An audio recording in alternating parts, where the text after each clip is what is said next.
Ugandan marathon runner Rebecca Cheptegei has died 4 days after being set on fire in an alleged attack by her boyfriend. Oduamme atileetii beekamtuu fi cimtuun biyya Yuugaandaa jaalallee isheetiin abiddaatti qabsiifameen lubbuun ishee darbuun dhagahameera.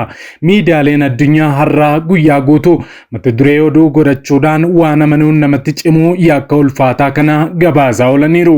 Dubartiin garraamiin abbaa manaa ishee yookaan jaalallee ishee amantee qaama kootii jettee waliin jiraataa turte namicha amante kanaan abiddaan nyaatamteetti. Baay'ee nama gaddisiisa. Atileetonni Yuugaandaa ajjeefamaa jiru. Daa'immanii fi dubartoota irra miidhaan gahaa jiru dabaluun isaa akka Itoophiyaatti qofaa utuu hin taane akkuma Afrikaatti oduu ammee dhagahamaa jirudha. Atileetiin beekamtuun Yuugaandaa jaalallee isheetiin gaaziin itti firfirfamuudhaan abiddaan gubattee du'uun ishee dhagahameera. Oduu kana gadda cimaa keessa taanee isiniif qoodaa jirra.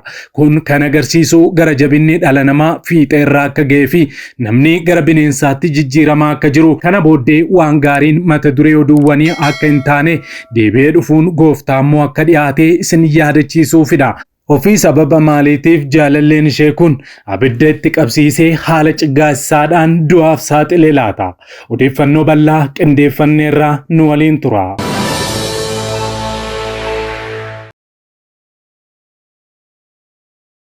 Nagaan faraarri Kiristoos bakka jirtanitti hunduma keessaniif haa baay'atu. Akkam jirtu daawwattoota Kiristiyaan Miidiyaa. Qophii wayitaawaa fi yeroo kanaaf isiniif qindeeffanne isin biraan ga'uuf qabannee dhiyaanneerra. Yeroo jalqabaaf gara chaanaalii keenyaatti kan dabalamtan subscribe gochuudhaan mallattoo beelii sana fuulduratti isinii ba'u ala tokko gadi tuquun ol kan jetturraa kaadha. Kana gochuu keessaniin odeeffannoowwan kiristiyaanummaa yeroo hundumaa wayita gadhiifaman hunduma dursee akka isin naqqabuuf isin gargaara. Like, share godhaa. Yaada keessan immoo saanduqa yaadaa yookaan koomentii keessatti nu qooda kallattiidhaan gara qophii keenya yeroo kanaatti wal wajjin hadabarru.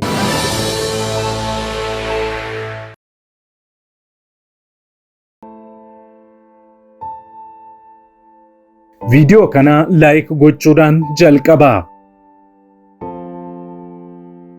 Atileetiin Ugaandaa beekamtuun Ribqaa Cheptegee jedhamtu Keeniyaa keessatti jaalalleen ishee duraanii beenzila itti firfirsee gubuu hordofee hospitaala galtee yaalamaa turtus lubbuun ishee darbu aangaa'onni Ugaandaa beeksisanii jiru.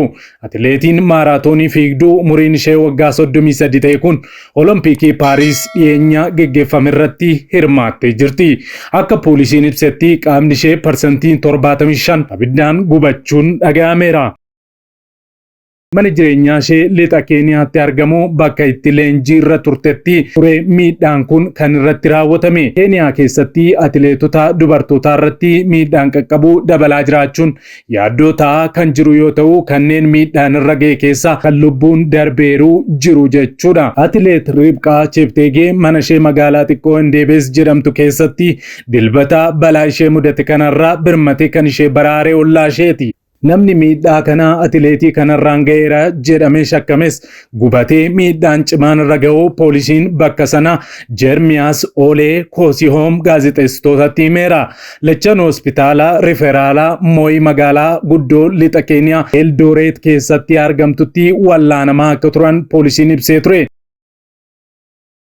Yeroo atakaroo keessa seenanitti walitti deddeebisaa turanitti jaalalleen ishee kun osoo isheen hin gubin dura dhangala'aa wayii yeroo itti facaasaa jiru argameera jedha qondaalli poolisii. Naannoo daangaa Yuugaandaa irraa xiqqoo fagaatutti lafa kaawuntii Tiransniiziyaa keessaa bitattee mana kan ijaarratte atileet Ribqaa Cheptegee namni lammii Yuugaandaa kun kana kan goote ammoo naannoo wiirtuuwwan leenjii atileetiksii Keeniyaa hedduun jirutti dhiyaachuu barbaadde akka ta'es ni himama. Gabaasni bulchaan naannoo sanaan dhiyaate akka jedhutti lamaan isaanii lafa kanarratti wal falmaa turan abbaa manaa ishee yookaan jaalallee ishee wajjin. Poolisiin akka jedhutti ammoo qorannoon geggeeffamaa jira. Atileet Ribqaa Cheptegeen Olompikii Paariis dhiyeenya kana geggeeffameen dorgommii maaraatooniin sadarkaa 44ffaa ba'uudhaan xumurte. Bara 2022 shaampiyoonaa fiigicha gaaraa fi daandii addunyaa Chiang Mai Taayilaanditti geggeeffame irratti warqee injifatteetti atileetiin kun. Eebila bara 2022 keessa atileetiin dubartii kan biraan Damaaris Muutuwaa jedhamtu magaalaa Rift Vaalii Aayiten keessatti mana keessa jiraattu keessatti boraatiin ukkaanfamtee argamte. Kunis kan ta'e erga fiigichaa fageenya dheeraan rikeerdii kan cabsite Agnes Troop magaalaa sana keessatti waraanamtee ajjeefamtee argamte ji'ootaan boodadha. Haleellaan kun dhiirotaan irratti xiyyeeffatameera. Mudde darbee atileetiin lammii Uganda kan biraa Beniyaamin Kiplaagaat Eldoret keessatti raawwataniin waraanamee ajjeefameera. Egaa kun kan inni agarsiisu gara jabinni dhala namaa fiixee akka ga'ee fi dhalli namaa bineensa caalaa baay'ee gara jabummaa keessaa akka galee nama agarsiisa. Abbaa manaa fi haati manaan qaama tokko dubbiin sagalee Waaqayyoos akkasumatti ibsa. Maal yoo ta'udha kan abbaa manaan tokko haadha manaasaa gaazii yookaan immoo dhangala'aa itti firfirsee abidda itti qabsiisu. Balaa uumame kanaan innis miidhameera. Ofii isheen lubbuun darbu malee innis hospitaala keessatti akka argamu odeeffannoo haaraan ba'aa jiran ni agarsiisu. Miidiyaaleen addunyaa odeessa kana gabaasaa jiru. Egaa kun xumuraa barichaa akka ta'e yaadachuun barbaachisaadha. Maaliif dhalli namaa bu'aa mataa isaatiif jecha qaama isaatii isa Waaqayyo jedhee ishee uumeyyuu jibbaa jira jechuudha.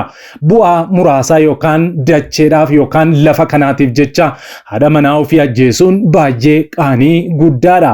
Yeroon kun yeroo itti hundumti keenya Waaqayyoon kadhachuu qabnuu fi Gooftaatti maxxanuu qabnudha. Maaliif gara jabummaan dhala namaa hammaachuurraa kan ka'e bu'aadhaaf jecha lubbuu maallaqa hedduudhaan hin argamne yeroo itti nama dabarsiisaa jirudha. Seexanni gara jabummaa hamaa dhala namaa keessaa awwaaleera. Bakka jirtanitti Waaqayyo nagaa fi jaalala isiniif haa baay'isu. Jaallatamummaa sodaaf surraas adda keessan irra haa kaa'u. Waaqayyo ba'uu galma keessan haa eegu. Jaalalaaf tokkummaas isiniif haa baay'isu.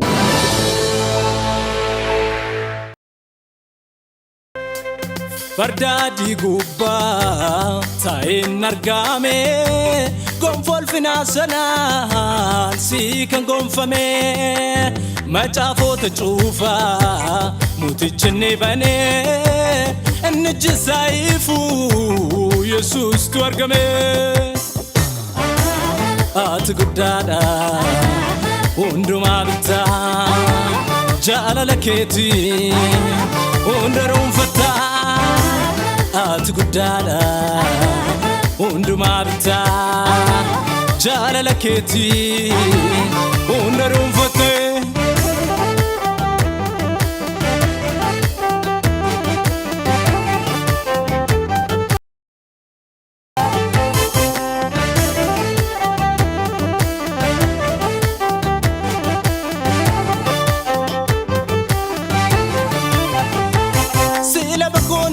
Sila chernet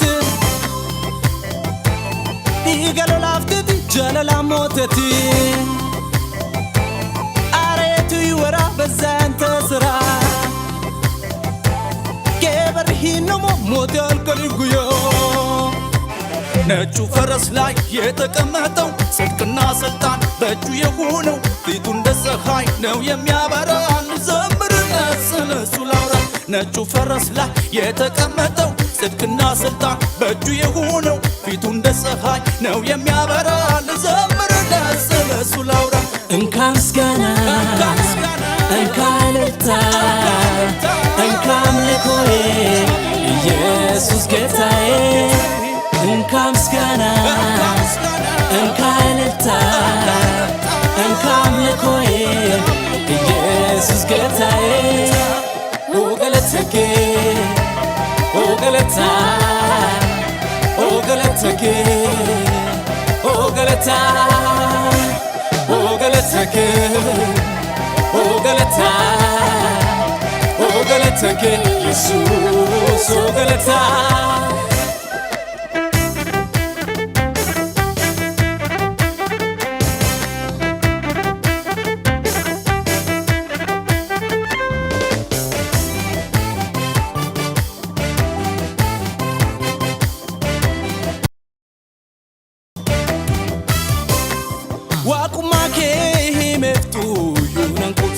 Amagesu dubachuudhaan mul'isu dachoof samii ifa jiru daakanarra isan buuneen jijjiiramne si argeera waaqummaa kee himeeftu yuunan quubsu amma geessu dubbachuudhaan mul'isu dachoof samii ifa jiru daakanarra isan buuneen jijjiiramne si argeera waaqa guddaa yesu ol baatee jirta ulfaate mootii guddaa yesu ol baatee jirta ulfaate waaqa guddaa yesu ol baatee jirta ulfaate mootii guddaa yesu ol baatee jirta ulfaate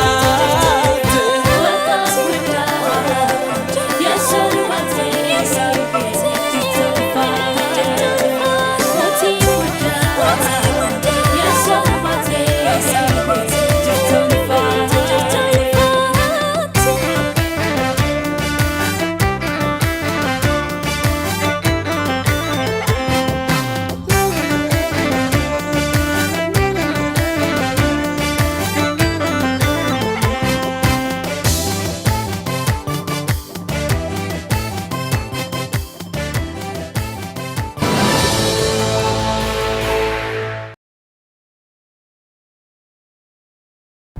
waggoota dheeraadhaaf kiristaanonni miidiyaaleen sagalee isaanii ibsatan dhabuun rakkataa turaniiru. Bari'uun waan hin oolleef maarree kunoo Kiristiyaan miidiyaa sagalee nuuf ta'aa jira. Kanaaf miidiyaa haqaa odeeffannoo dhugaadhaaf wayitaawaa yuutuubii Kiristaan miidiyaa subscribe like share godhaa. warra sagalee dhabaniif sagalee ni taana. Yesuus fayyisaadha.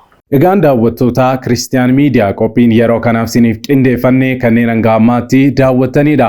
Yeroo jalqabaaf yookaan qophii keenya walakkaatti gara chaanaalii keenyaatti kan dabalamtan subscribe gochuudhaan mallattoo beelii sana fuulduratti sinii ba'u ala tokko gadi tuquun ol kan jettu irra kaawwachuu akkasumas like share gochuun saanduqa yaadaa keessatti immoo yaada keessan nu kaa'uu hin dagatina. Sa'aatii muraasaa booddee odeeffannoo haaraaf gara biraatiin hamma deebinee ol arginutti turtii gaarii siniif haa ta'u nagaan tura.